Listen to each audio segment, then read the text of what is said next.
ペンネームスミノフさん、38歳の女性からいただいたお悩みです。20年前からのとても仲の良い男友達と半年前からお付き合いが始まり、結婚もお互い視野に入れてお付き合いをしています。私は18で別の方と結婚しましたが、彼は年の離れた兄と妹兄弟の末っ子。私は長女なので、彼の両親と私の両親が親子ほど離れており、私も若いなりに一生懸命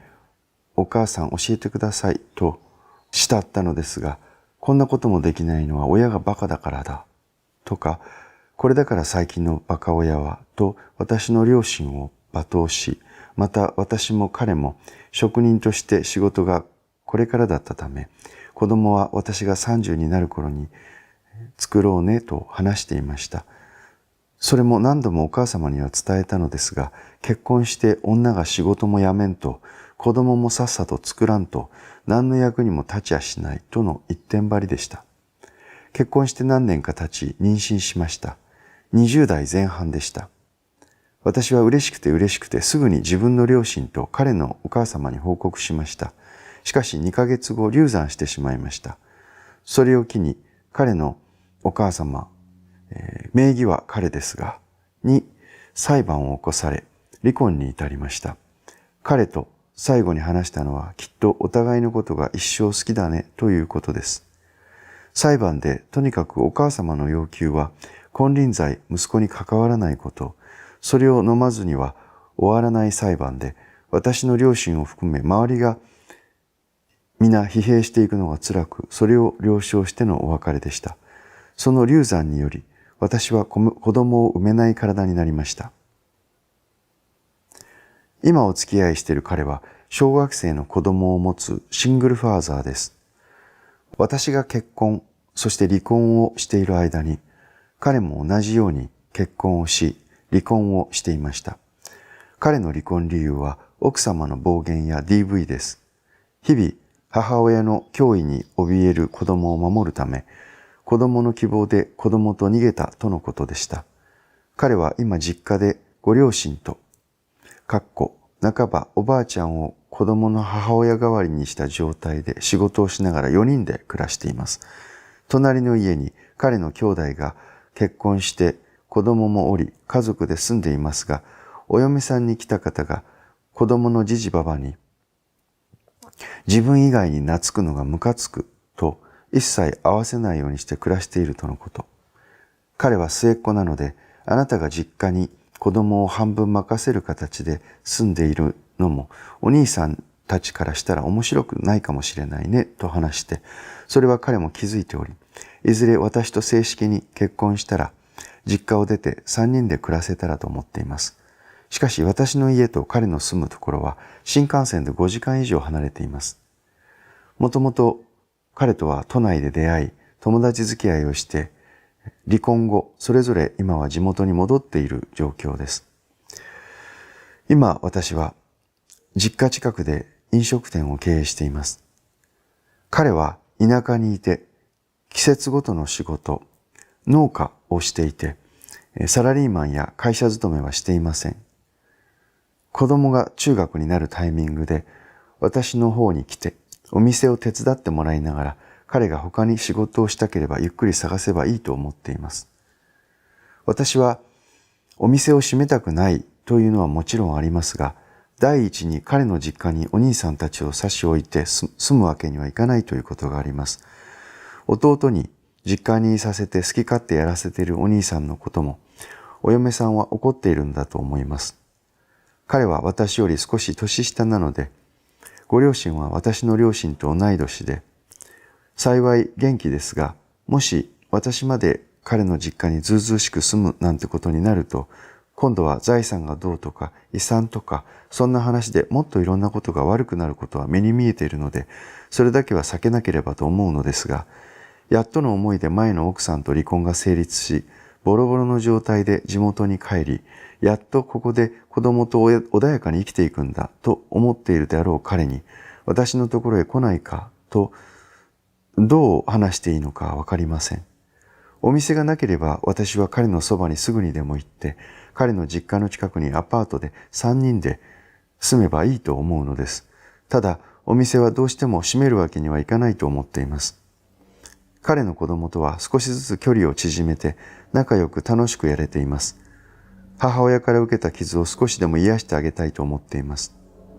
人を愛することや愛されることを知ってほしいと思っています。まだ幼く傷も深いので、できることなら毎日一緒にいてあげたいと思います。彼も子供のことをとても愛しているので、自分のように君は子供のことを思ってくれているねと、私と結婚したい気持ちをちゃんと言ってくれます。ただ、環境をどうやって作るべきか悩んで毎日頭が痛いのです。長文申し訳ありません。どうぞお教えください。いつも動画に救われております。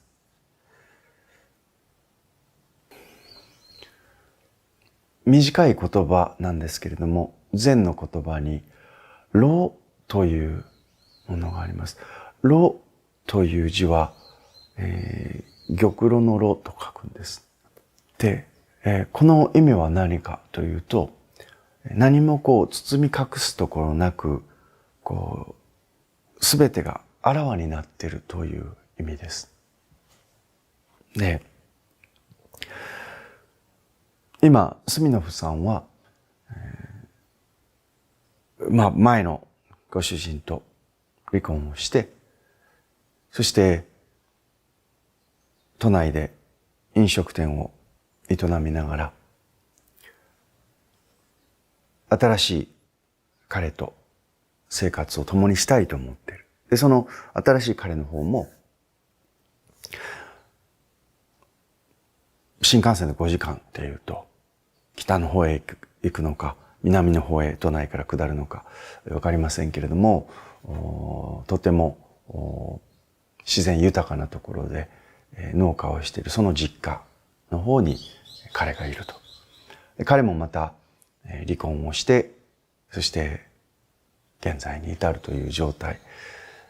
で、今のこの新しい生活を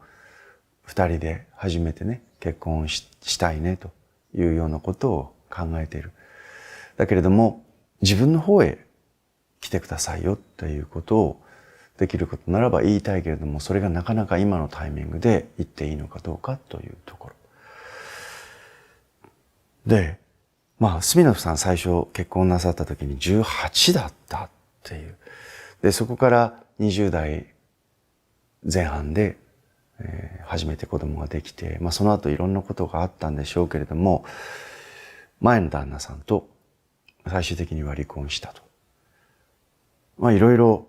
その時の経緯は私も知りませんので、どうだったこうだったってことはわかりませんけれども、やっぱりね、18歳で結婚して、まだやっぱりいろんなことが、社会のことも人のこともあまりよくわからないという状態の中で、そのような出来事があって、で、今、2回目の結婚。で今度は、ね、できれば、ちゃんとお互い、いい生活をしたいと。いい生活というのは、お互い納得のいく人生を、新たな出会いをきっかけにですね、ちゃんと歩んでいきたいという、そういう気持ちが今あられる。で、初めて結婚した時と違ってね、今はいろいろな様々な体験ももうなさってきてね。で、それなりに、感情的にちょっと前の離婚の寂しさを紛らわすという、そんな、空いてしまった心の空白を埋めるために、なんとなく成り行きで新しい人と結婚するとかそういうことではない。もうむしろちゃんと結婚したい。そしてちゃんと生活をしたい。そしてちゃんと新しい彼の子供も面倒を見ていきたい。で、そんな様々な思いを今抱えていながらね、やっぱり丁寧に大事にこの関係を育てていきたいって今思ってらっしゃると思うんです。ですから、自分も離婚をした経験がある。で、彼の方もまた離婚してということがある。で、お互いバツイチ同士なので、やっぱりね、気持ちがわかるところもある。だけれども、ここで、やっぱりこの結婚を一緒にしていくという生活が始まるときね、この時にやっぱりとても大事な原点というものがあるんですよ。ね、男と女が一緒になって生活をしていく、そして子供がまたできるかもしれないし、いろんなことがあるかもしれないしっていう時に、このね、一番最初のこの出会い、お互い結婚しようねってなった。そして、共に一つ屋根の下で生活をして人生を共に歩んでいこうねって決めたっていう時の一番最初の初心っていうものはものすごく大事です。その後いろいろなことがこれから人生なので何があるかはわからないんですけど、でもこの初心をね、二人でこの原点をちゃんと作っておく。原点をちゃんと確認しておくということをしないと、その後いろいろなことがどうしたって起きるわけですね。諸行無常という世の中のこの法則がありますから、いろいろなことがこの後また二人に、降りかかってくるわけです。で、この時にね、立ち戻る原点がないっていう状態で結婚をすると、そのままなんとかうまくやっていく人もありますけれども、やっぱりね、初心を忘れないとか、初心に戻るっていう言葉がある通りですね、この最初の原点をちゃんと確認しておいた方が、その後ブレた時に立ち戻る原点というものが明らかになっていた方が、やっぱりね、人生というのはその後進んでいく時にですね、お互いの共通のその価値観というか、共通に目指したところっていうものが、それを確認しながら進んでいくことができるので、よりこの生活がしやすくなります。で、本当にね、物事の始まりっていうのは大事なことです。これは、本当、結婚にしても、家庭生活にしても、それから社会生活にしても、会社に経営にしても、何にしてもそうなんですけど、やっぱりこの初心を互いにちゃんと確認しないで進んでいったり、初心に立ち戻らないで進んでいったりすると、だんだんお互いの心が、何かいろんなことがあったり、新しい刺激が入ってきたりすると、離れていって、そしてバラバラになってしまいやすいですね。どうも、これまでの私も自分の経験とか、これまでのいろいろな歴史を見てみたり、いろんな人たちのお悩みを見てみると。なので、初心忘るるべからずとかよく言いますけど、昔はあんまりそんなことを気にしてませんでしたけれども、やっぱり人が、二人以上集まってですね、家族を作ったりとか仲間を作ったりとかしたときに、なんとなくノリでとかね、なんとなくっていう感じでくっついて、なんとなくっていう感じでずっといると、やっぱりなんとなくっていう理由で離れていってしまいやすくなるんです。で、そこでね、今回私が冒頭に挙げましたこの労ということ。労ということ。お互いいろいろな男女が新しく出会って、そして二人、なんとなくこの人いいなと思って、好意を持ってですね、そしていろんな話をしたりしていく中で、この人となら一緒になれるかもしれないって言って結婚の話が出てくる。将来こうしようという話が出てくる。で、今の彼ですね、新しい彼とは、ずっと友達関係でいたと。だからお互いいろいろなことを従来前の結婚の時の話もしてるでしょうし、それから離婚の時も話もしてるでしょうし、いたずらに長い付き合いがあるがゆえにですね、いたずらにある程度の付き合いが過去に友達としてあるがゆえに、お互い知ってるっていう思い込みをしてしまう可能性があるんです。そしてまた、新しく結婚を意識して二人のお付き合いが始まった後にですね、いろんな話をしたり、仲良くしているということなんだけれども、やっぱりね、この結婚という新たな二人の関係が始まる。その結婚って新たな関係を二人で作っていこうという原点を作るためには、もう一度改めてね、お互いが知っていると思っている自分たち、これをですね、もう一度あらわにしていく必要があるんです。そして、このお互いのその付き合いの中で、どこかで相手といい関係を保っていきたいがために、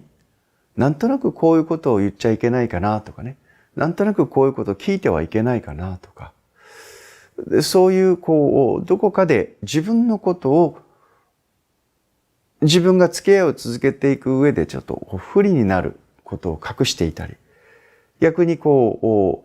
相手にとって不利になるかもしれないことを聞かないでいたり、というふうに、このあらわにしない、お互いがあらわにしないまま、ロでいない状態で結婚の話を進めていってしまうと、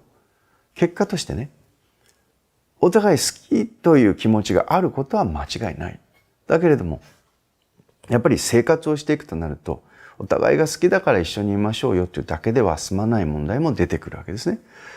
なので、ここをね、もう一度、お互い本音でと言いますか、このローの状態で、お互いあらわにした状態で、これからの生活のこととか、これからの人生のこととか、住む場所とか住む環境とかとても大事なことですよね。ものすごく大事なことだと思います。お互いが好きということ、ね、それと同じぐらいどこに住むか、何をするか、どうしていくのかってことは大事なことですよ。やっぱりね、子供も抱えてますし。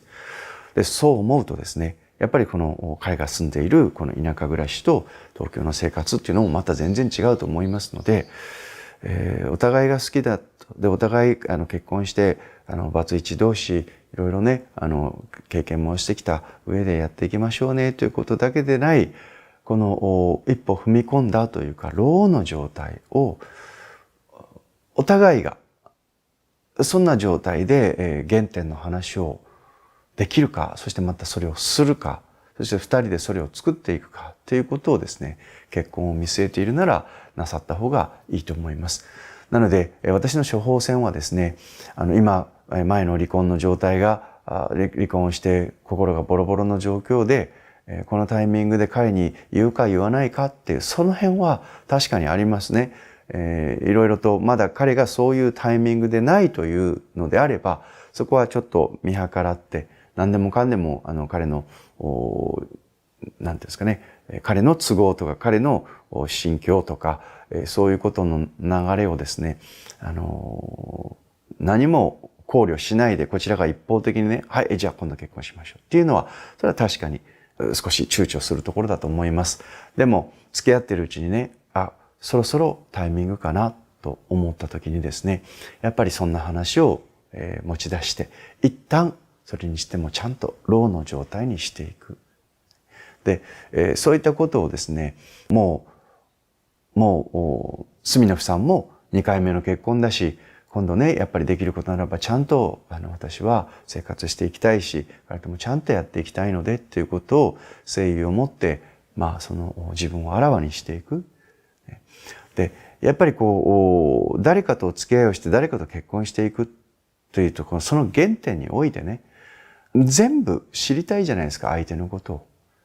で、こちらも自分の持ってるところっていうのをできるだけ向こうに伝えたいじゃないですか。で、人間ですから、やっぱりそれはね、言えること言えないことっていうのは最終的にはあると思います。けれども、やっぱり生活をしていく上で、今の住野さんが言いたいんだけど言えない、どうしようっていうこの住む環境のこと、自分のその店、つまり生活の糧ですよね、のこと。いろいろその将来的なことを考えたときに、特に前の結婚で、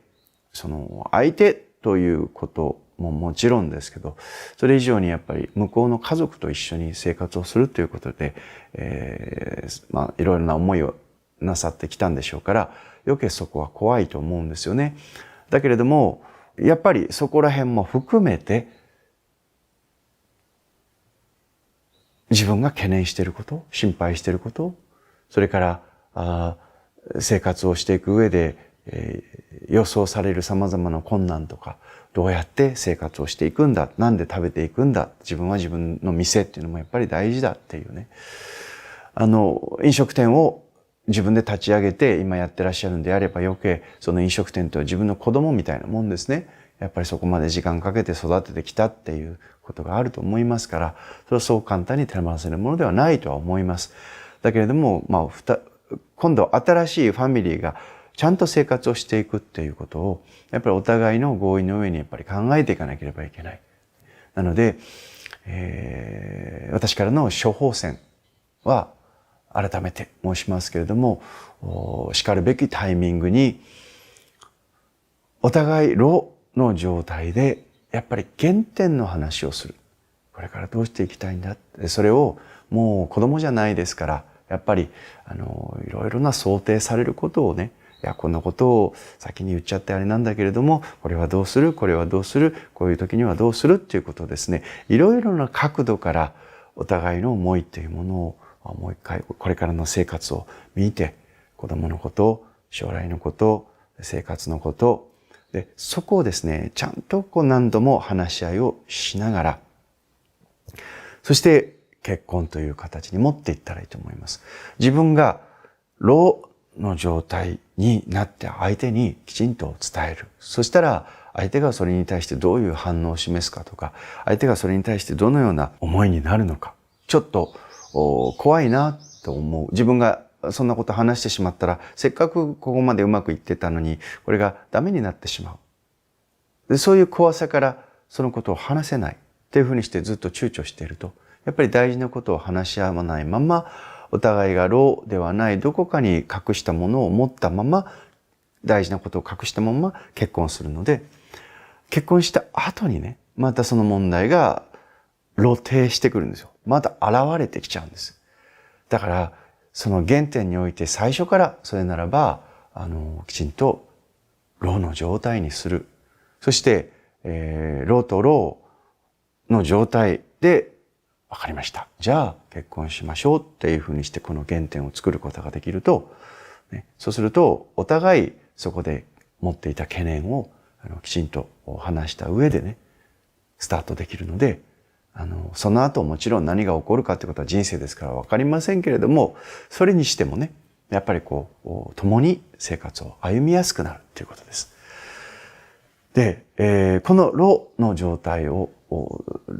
自分で話してね、老の状態で話をして、二人が結婚の話し合いを進めていった過程で、先ほど言ったように、仮にですよ、せっかくまた新しい出会いを見つけて、新たな人生をここでやり直そうと、住野さんが思っていたとしても、向こうが住野さんがなんとなく話せないでいたお店のこととか、こっちへ来て住むというようなこととか、そんなことを話したら、仮に相手が、そのことをきっかけにね、結婚についてやっぱり考え始めてしまうというようなことがあったり、急に態度が変わったりとか、いうことが起きた場合ですね、やっぱりそれはね、その人とのご縁というのはこの後、うまく育っていかない可能性もあるんです。なので、彼の田舎の方に行って住むのか、お店をどうするのか、これは最終的には彼との話し合いの中で、やっぱりより良いと思う方をお互いの意見をぶつけ合って出せばいいと思いますけれど、でも、要するに、私の言ってるのは、住野さんが自分の思ってる懸念をあらわにした。要するにこの老の状態をちゃんと相手に伝えたいのっていう姿勢を示したときに、その姿勢に対してね、何か、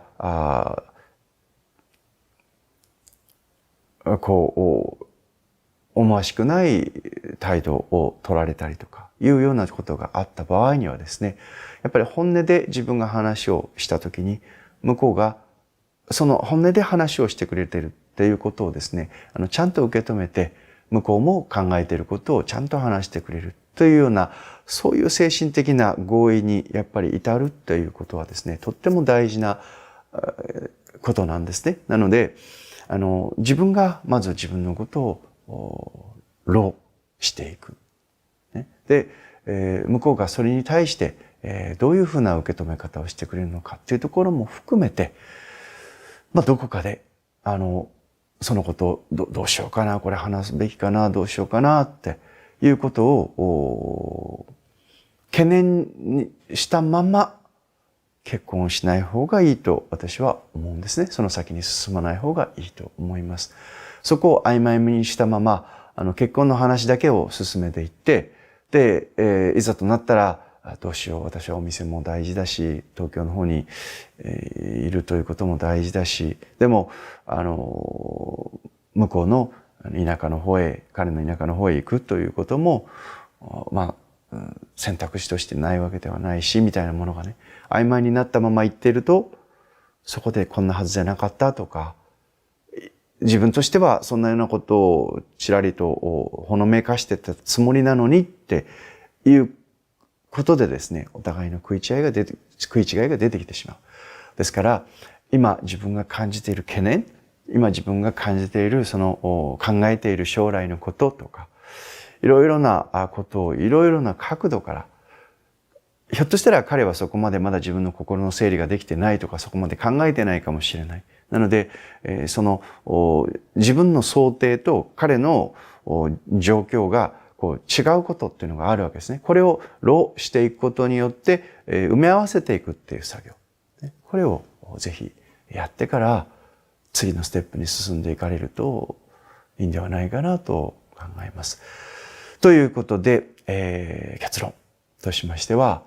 やっぱりね、ロというところ。